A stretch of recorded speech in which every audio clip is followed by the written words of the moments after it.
सुंदर नगर में एक राजा रहता था। एक दिन वह शिकार खेलने जंगल में गया। घूमते घूमते वह रास्ता भूल गया और अकेला रह गया।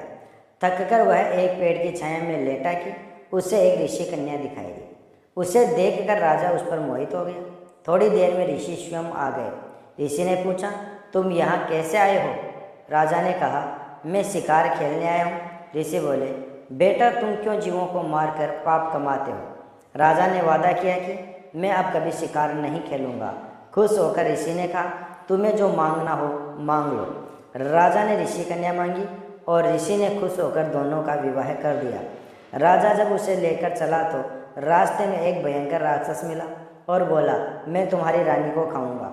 अगर चाहते हो कि वह बच जाए तो 7 दिन के भीतर एक ऐसे ब्राह्मण पुत्र का बलिदान करो जो अपनी इच्छा से अपने प्राण दे और उसके माता पिता उसे मारते समय उसके हाथ पैर पकड़े। डर के मारे राजा ने उसकी बात मान ली। वह अपने नगर को लौटा और अपने दीवान को सब हाल कह सुनाया। दीवान ने कहा, आप परेशान न हो, मैं उपाय सोचता हूँ। इसके बाद दीवान ने 7 वर्ष के बालक की सोने की मूर्ति बनवाई और उसे कीमती गहने पहनाकर नगर नगर और गांव गांव घुमवाया।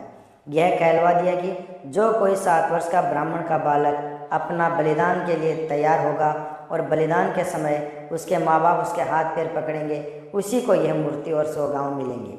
यह खबर सुनकर एक ब्राह्मण बालक राजी हो गया। उसने माँ बाप से कहा, आपको बहुत से पुत्र मिल जाएंगे, मेरे शरीर से राजा की भलाई होगी और आपकी गरीबी मिट जाएगी। माँ बाप ने मना किया पर बालक ने हट करके उन्हें राजी कर लिया। माँ बाप बालक को लेकर राजा के पास गए। राजा उन्हें लेकर राक्षस के पास गया। राक्षस के सामने माँ बाप ने बालक के हाथ पैर पकड़े और राजा उसे तलवार से मारने को हुआ। उसी समय बालक जोर जोर से हंस पड़ा।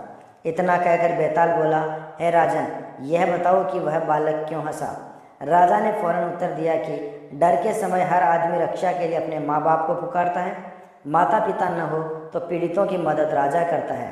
राजा न कर सके तो आदमी देवता को याद करता है। पर यहाँ तो कोई भी बालक के साथ न था। माँ बाप हाथ पकड़े हुए थे। राजा तलवार लिए खड़ा था और राक्षस भक्षक हो रहा था। ब्राह्मण का लड़का परोपकार के लिए अपना शरीर दे रहा था। इसी हर्ष से और अचरज से वह हंसा। दोस्तों, कहानी पसंद आई हो तो वीडियो को लाइक और शेयर जरूर कर देना।